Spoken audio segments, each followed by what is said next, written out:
Beyond the fierce battle between Mahayuti and MVA, Maharashtra elections gained an added layer of intrigue with a significant rise in women voter turnout.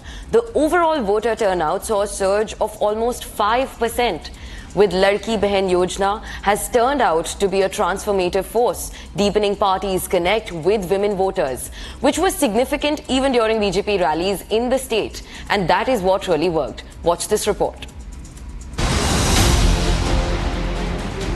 With multiple narratives ruling the Maharashtra election, one thing that stood out with the results is which way women voted. Maharashtra witnessed a significant surge in the women voter turnout in this assembly elections. There was nearly a 5% point jump in women voter turnout from 59.26% to 65.21%, which is believed as a major contributing factor in the overall surge in voter turnout. Both the ruling Mahayuti and the opposition Mahavikas Aghadi understand the value of this segment and have tried to lure the female voters with slurry of steps. Traditionally, a higher than usual voter turnout among women voters is considered as a sign of anti-incumbency. The increase in women voters turning to polling booths, especially in tribal and rural areas, is being attributed to Mahayuti's Ladki Behan Yojana, under which the state has distributed 1,500 rupees per month to women.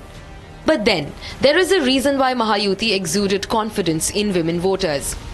The government announced a women's welfare scheme which has seen 5 installments of aid being transferred directly into the accounts of women. कौन से शब्द में महाराष्ट्र के मतदारों का अभी आभार मानेंगे समझ में नहीं आ रहा है, क्योंकि हमें भी विजय की तो खतरी थी, लेकिन इतना ग्रैंड आशीर्वाद महाराष्ट्र की जनता देगी, मैं तो बोलता हूँ, और मेरी लाडली बहना है, उनको मैं सैल्यूट करता हूँ, उनकी मैं नतमस्तक होता हूँ। यह विजय में उनका बड़ा रोल है। The scheme, initially criticized by the opposition, found a mention in their own manifesto with an increased amount of 3,000 rupees. Meanwhile, ruling Mahayuti has promised to raise the amount from 1,500 to 2,100 rupees a month if it retains power. Not to forget, PM Modi's rally witnessed an enthusiastic wave of participation from women, marking a vibrant display of their political engagement. It is no surprise then that enthusiasm among women voters was palpable, cutting across the caste and class lines, leading to higher voter turnout. As the trends pointed to a grand sweep by the ruling Mahayuti in Maharashtra, a bitter blame game erupted in the Mahavikas Aghadi, with the Congress openly pointing fingers at allies Shiv Sena UBT and the NCP SCP. Laying the blame on the allies, the Congress claimed that seats where it was on a strong footing were allocated to the Sena UBT and the NCP SCP. Listen in to this report.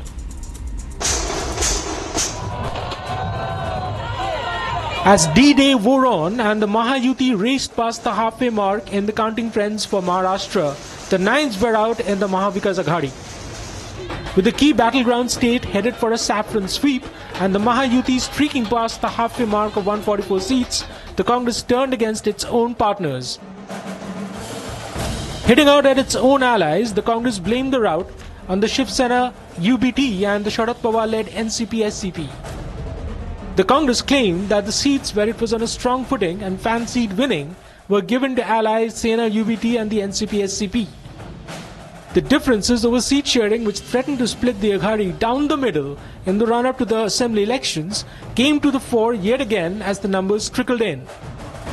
With the allies going at each other as the trends point to a saffron tsunami, the big question is the MVA headed for a split?